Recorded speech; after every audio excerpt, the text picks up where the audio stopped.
नमस्कार, डेली 24 भारत देख रहे हैं आप। मैं हूं आपके साथ नीता शर्मा और शुरुआत करते हैं देश दुनिया की बड़ी खबरों से। प्रधानमंत्री नरेंद्र मोदी ने जोहानिसबर्ग में ऑस्ट्रेलिया के प्रधानमंत्री से मुलाकात की और दोनों नेताओं ने रक्षा और सुरक्षा, महत्वपूर्ण खनिजों, व्यापार, निवेश और लोगों के संबंधों सहित कई क्षेत्रों में सहयोग की दिशा में प्रगति पर चर्चा की। G20 नेताओं के शिखर सम्मेलन में शामिल होने के लिए दक्षिण अफ्रीका पहुंचने के कुछ ही घंटों बाद प्रधानमंत्री मोदी ने एल्बनीज से मुलाकात की। पीएम मोदी ने सोशल मीडिया पर एक पोस्ट में कहा कि ऑस्ट्रेलिया के प्रधानमंत्री से खास मुलाकात हुई और इस साल हमारे देश की रणनीतिक साझेदारी की 5 साल पूरे हो रहे हैं और इन 5 सालों में परिवर्तनकारी परिणाम देखने को मिला है, जिससे हमारा सहयोग और भी गहरा हुआ है। उन्होंने कहा कि आज हमारी बातचीत के दौरान 3 प्रमुख क्षेत्र रक्षा, सुरक्षा, परमाणु ऊर्जा और व्यापार पर जोर दिया गया है।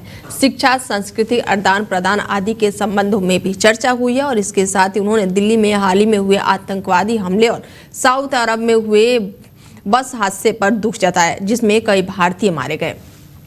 इसके साथ ही एल्बनीज ने कहा है कि हमारे पास चर्चा करने के लिए बहुत कुछ है और हमारे रिश्ते बहुत मजबूत हैं। उन्होंने कहा कि मुझे लगता है कि हम आर्थिक संबंधों को और प्रगाढ़ कर सकते हैं। हमारे रक्षा सुरक्षा संबंधों की प्रगति भी काफ़ी अहम है। बता दें कि ऑस्ट्रेलिया के पीएम से प्रधानमंत्री नरेंद्र मोदी की मुलाकात हुई है और इस दौरान कई अहम मुद्दों पर भी बात हुई है। और इस खबर पर ज़्यादा जानकारी के साथ सिद्धार्थ जुड़ चुके हैं, जो कि राजनीतिक विशेषज्ञ हैं, और उनसे जानते हैं कि किस तरह से देख रहे हैं इस मुलाकात को। ऑस्ट्रेलिया के प्रधानमंत्री से प्रधानमंत्री नरेंद्र मोदी की मुलाकात हुई है। सिद्धार्थ जी। जी नमस्कार सभी दर्शकों को, जय हिंद, वंदे मातरम। देखिए, जोहानिसबर्ग में प्रधानमंत्री नरेंद्र मोदी और ऑस्ट्रेलिया के प्रधानमंत्री एंथनी अल्बनीज की मुलाकात को सिर्फ एक औपचारिक बैठक मानना भूल होगी। ये मुलाकात आज के देखिए जो इंडो पैसिफिक पावर आर्किटेक्चर है उसका एक अहम स्तंभ है।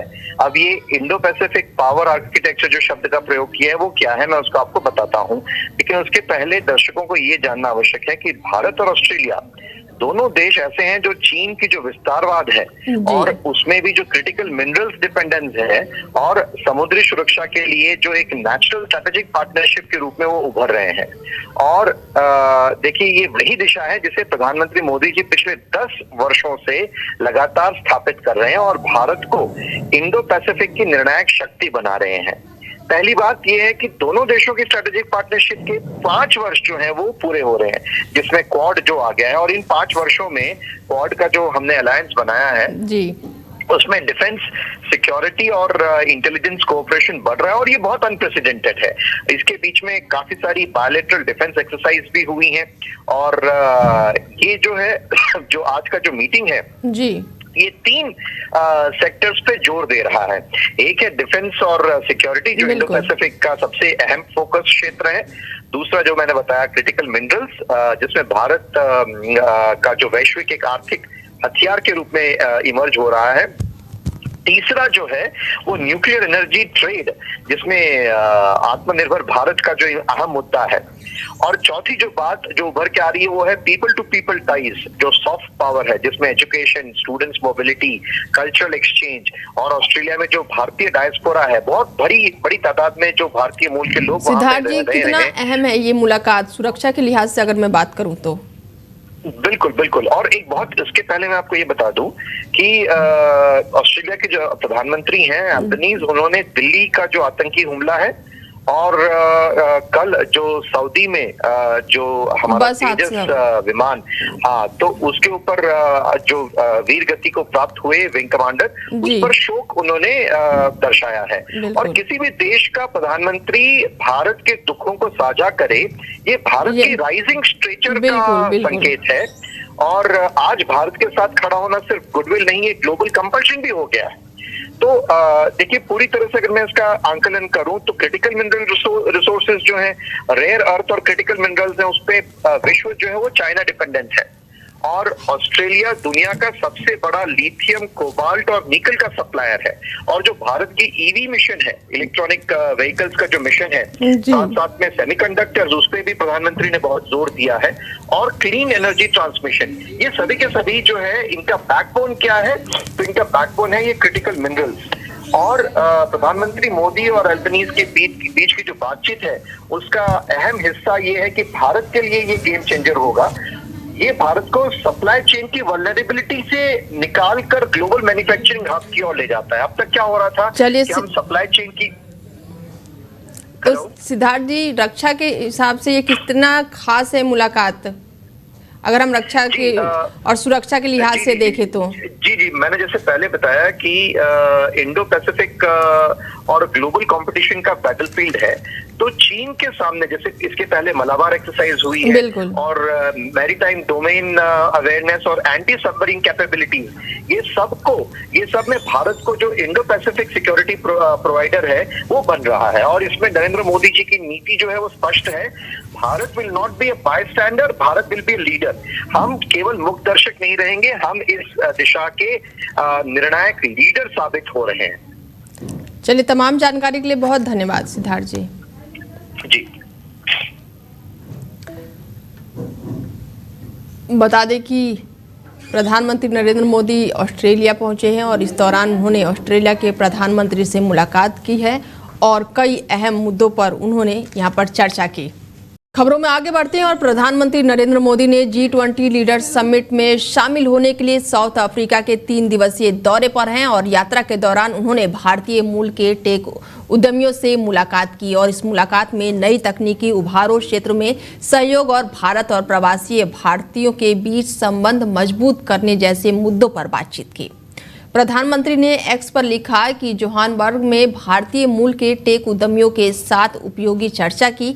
उद्यमियों ने fitness, social media platform, agriculture, education, health care, medical device और दूसरे सेक्टरों में अपनी काम के बारे में बात की। उसने भारत के साथ अपने जुड़ाव को गहरा करने के और हमारे लोगों के साथ मिलकर काम करने की अपील की है। तो वहीं पीएम मोदी ने जाने माने कम्युनिटी ऑर्गेनाइजेशंस के प्रमुख से भी मुलाकात की। सरकार ने देश के सभी मजदूरों और कर्मचारियों के लिए एक बड़ा फैसला करते हुए 4 नए लेबर कोड लागू किए हैं। पहले जो कि अलग अलग श्रम कानून थे, उनमें से जरूरी बातें निकालकर इन्हें अब 4 आसान और साफ नियमों में बदल दिया गया है और इन नए नियमों का मकसद हर कामगार को समय पर और साथ ही ओवरटाइम वेतन, न्यूनतम मजदूरी, महिलाओं को बराबर मौका और salary, social security, free health checkup देना है।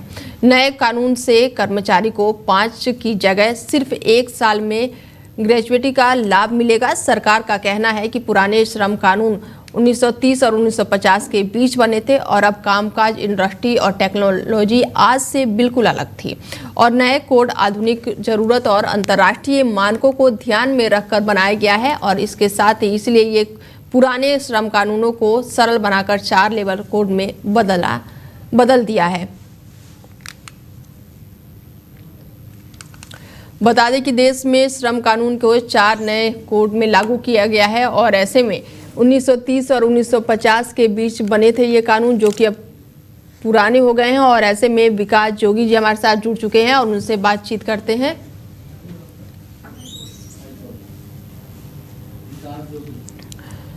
विकास जोगी से बातचीत करते हैं इस मामले में कि किस तरह से देखते हैं कि 4 नए लेबर कोड लागू हो गए हैं। विकास जी, नए 4 कोड लागू हुए हैं, किस तरीके से देखते हैं आप? जो नए 4 लेबर कोड लागू किए हैं सरकार ने, और एक तो ये सराहनीय लेबर के पक्ष में है जो लेबर कोड जो बनाया है, जो लेबर श्रमिक के पक्ष में सारी चीजें की। तो पहले क्या तो कंट्रोवर्सी बनी रहती थी कि फैक्ट्री वालों के नियम कौन से, कानून लेबर के कौन से, दोनों आपस में विरोधाभास की स्थिति रहती थी। जबकि पहले अगर हम सिंगल कोड की बात करते हैं, जैसे वेज कोड दिया गया, इसमें minimum wage code, payment of ways code, payment का एक समय पर मिलना, बोनस समय पर मिलना, जो बोनस को लेकर कहीं ना कहीं बहुत ज्यादा मजदूर वर्ग को जगह जगह भटकना रहता था, वो भी एक चीजें बिल्कुल ठीक हुई है। और दूसरा, जैसे कि बड़ी बड़ी कंपनियों में क्या होता था कि एक यूनियन जो होती थी, वो यूनियन कभी भी किसी भी टाइम जब उसका मन हुआ तब किसी पर्टिकुलर उसके नेता की अगर इच्छा पूरी नहीं हो रही तो एक आंदोलन कर देना, हड़ताल पर चले जाना। तो उसको लेकर भी एक कानून में संशोधन किया है कि अगर ऐसा कुछ होगा तो उसके लिए कम से कम 14 दिन पहले इनको नोटिस देना होगा, तब जाकर ये आंदोलन या कोई हड़ताल करने की स्थिति में होंगे। और जैसे फैक्ट्री एक्ट था, माइंस एक्ट थे, तो सारी चीजों में इतना विरोधाभास था कि 29 कानून में मतलब आपस में उलझे रहते थे, श्रमिक अलग और फैक्ट्री वाले अलग। अब जो बीच में जो 4 कोड बनाकर, हालांकि 4 कोड में संशोधन सिर्फ इतना हुआ कि 29 को 4 जगह डिवाइड कर दिया। जैसे पहले कोड में 4 कानून समाहित कर दिए, दूसरे कोड में 3 समाहित कर दिए, तीसरे वाले में 13 कानूनों को समाहित कर दिया, चौथी में 9 कानून को समाहित करके 29 कानून है, लेकिन उनको डिवाइड इस तरीके से कर दिया जिससे कि जिससे जहां जहां लाभ लेने की स्थिति हो, कंपनी हो या श्रमिक हो, वो लोग उसमें लाभ ले सके। तो ऐसे में ये क्या सभी सेक्टरों में लागू होगा, जैसे कि गवर्नमेंट हो गया, प्राइवेट हो गया, या फिर जो ये रैपिडो वगैरह चलाते हैं, इन लोगों के लिए भी ये कानून लागू हो गया? हाँ, बिल्कुल सही पूछा। अभी क्या है, पहले कानून में रैपिडो और जो जोमेटो जो खाने पीने की चीजें वाला था वो उसमें नहीं होता था, लेकिन इसमें वो सब चीजें उनको भी इसमें मर्ज कर लिया गया है कि जैपेटो वगैरह जो होंगे वो भी इसके तहत आ जाएंगे और उनको भी रहेगा। और दूसरा एक और चीज है, होता क्या था कि जो फिक्स कर्मचारी है, जिसको बोलते थे परमानेंट फैक्ट्री में काम कर रहा, उसको सैलरी और उसको छुट्टी देने में एक अलग कानून था, और जो प्राइवेट संविदा वाले या फिर ठेकेदार अंदर थे उनको छुट्टियां वगैरह देने में अलग था। अब क्या है कि उनको पीएफ, ईएसआई, ग्रेजुएटी छुट्टियां सारी स्थायी कर्मचारियों की तरह ही मिलेंगी, सब रहेगा इसमें। और पुराने इसमें मिलने वाला लाभ जो था, पुराने कानून की जगह सिर्फ 4 कोड में एक कानून सरल हुआ, कागजी कार्रवाई कम हुई और नियम स्पष्ट और एक समान हुए। ऐसा नहीं कि संविदा वालों को अलग होगा, परमानेंट वालों को अलग होगा। दूसरा छटनी वाला जो विषय था, छटनी को लेकर सबसे ज्यादा फैक्ट्री वालों को एक कठिनाई महसूस होती थी। एक वो छटनी के लिए अनुमति की राहत भी हुई है, 300 कर्मचारी वाली यूनिट को स्टैंडिंग ऑर्डर्स और छटनी की अनुमति में राहत हो जाएगी। उद्योग में विस्तार को आसानी हुई, निवेश भी बढ़ेगा, जिससे रोजगार पैदा होंगे। क्योंकि पहले क्या था, कंपनियां अगर खोलने से पहले सोचते थे कि ऐसा नहीं हो कि कहीं लोकल के बंदे को अगर हम रखते तो दिक्कतें होंगी, तो हमको लोकल वाला भी चैप्टर इससे कानून से चेंज होगा। चलिए विकास जी, तमाम जानकारी के लिए बहुत धन्यवाद। ब्लास्ट की जांच में नया एंगल जुड़ गया है। अल फलाह यूनिवर्सिटी की लैब में एंट्री और साथ ही एक नया केमिकल को लेकर सवाल उठ रहा है और ऐसे में कई तरह के सवाल अब सामने आ रहे हैं। बता दें कि दिल्ली में हुए ब्लास्ट के बाद से जांच पड़ताल लगातार तेज हो गई है और ऐसे में अब इस केस में एक नया एंगल जुड़ गया है। अल फलाह यूनिवर्सिटी की लैब से ये सवाल उठा है कि ग्लासवेयर एंट्री और साथ ही क्यूजम लेवल रिकॉर्ड और केमिकल उठाने के डेटा को मिलाना नहीं रहा है और इसके साथ ही ये चीज़ें बार बार छोटे बेंच में ली गई थी। सोर्स के मुताबिक कुछ की ग्लासवेयर की एंट्री हुई थी लेकिन खपत या फिर टूटे फूटे रिकॉर्ड में नहीं है। संदेशा ये भी जताया जा रहा है कि केमिकल और सामान थोड़ी थोड़ी मात्रा में बाहर ले जाया गया और इसका सेक्शन गतिविधियों के नाम पर छिपाया भी गया है। सोर्स के मुताबिक जो कांच का सामान और छोटे कंटेनर बाहर ले जाए गए थे वो सटीक मिश्रण और साथ ही इसके साथ स्टेबलाइजेशन टेस्टिंग में इस्तेमाल होते थे।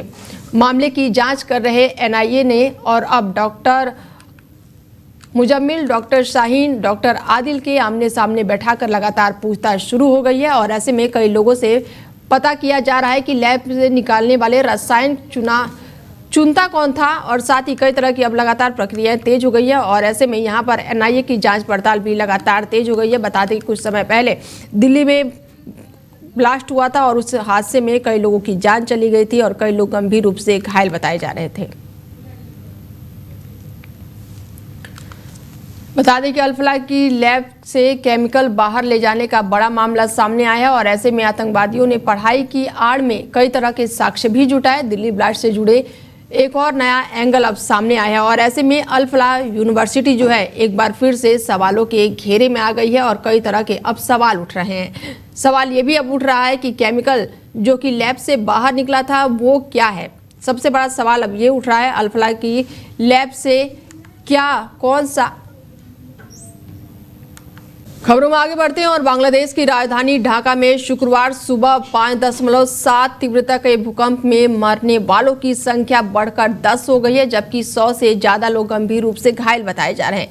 तेज झटकों से इमारत क्षतिग्रस्त हुई और कई इलाकों में आग लग गई और घबराए लोग सड़क पर भागते नजर आए। इसके साथ ही भूकंप का केंद्र नरसिंह बताया जा रहा है जहां सबसे अधिक क्षति पहुंची है। अधिकारियों ने पुष्टि की है कि ढाका और आसपास के जिलों में भूकंप ने भारी तबाही मचाई है। कई इमारतों में दरारें आई हैं, कुछ जगह आग लगी है और लोगों में भारी दहशत फैल गई है। नरसिंह राजधानी ढाका से लगभग 13 किलोमीटर दूर है और ढाका के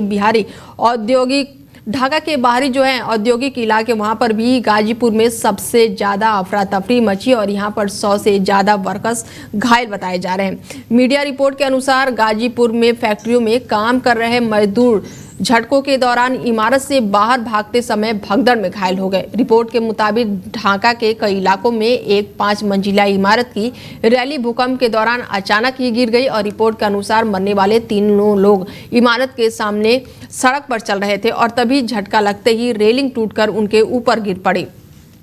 स्थानीय लोगों ने बताया कि झटका इतना तेज था कि इमारत पेड़ों की तरह हिल रही थी।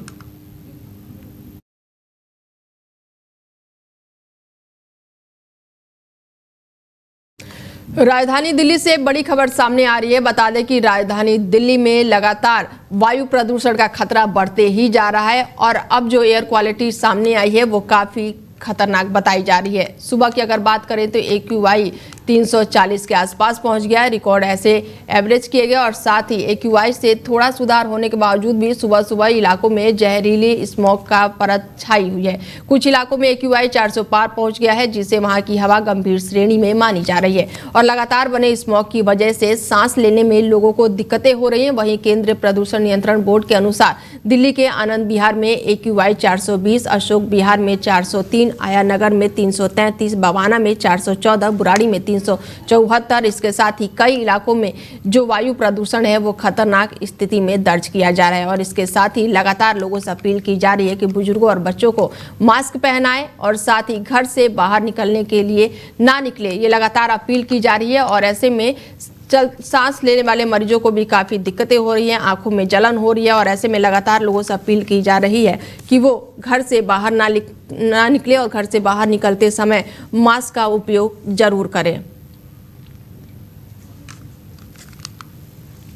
बता दें कि दिल्ली में वायु प्रदूषण खतरनाक स्तर पर पहुंच गया है। कई इलाकों में 400 के पार AQI पहुंच गया है और ऐसे में लगातार लोगों को मास्क पहनने की अपील की जा रही है। तो वहीं हवा में लगातार लोगों को सांस लेने में दिक्कतों का सामना करना पड़ रहा है और लगातार अब कई इलाकों में जो AQI है वो 400 के पार है। ऐसे में आनंद विहार में जो AQI है वो 420। अमेरिका के राष्ट्रपति डोनाल्ड ट्रंप ने अपने सबसे बड़े राजनीतिक दुश्मनों में से एक से मुलाकात की है। ओवल ऑफिस में ट्रंप और न्यूयॉर्क सिटी के नवनिर्वाचित मेयर जोहरान ममदानी के बीच ये मुलाकात हुई है और ये मुलाकात उन उम्मीदों से बिल्कुल उल्टा निकली जो कि अमेरिकी राजनीति देखकर लोग लगा रहे थे।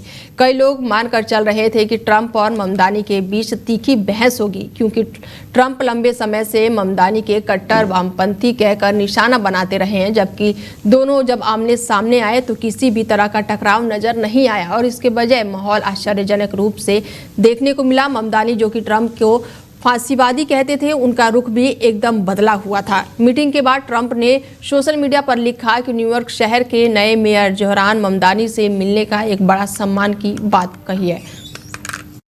फिलहाल बुलेटिन में मेरे साथ इतना ही। दीजिए इजाजत। नमस्कार।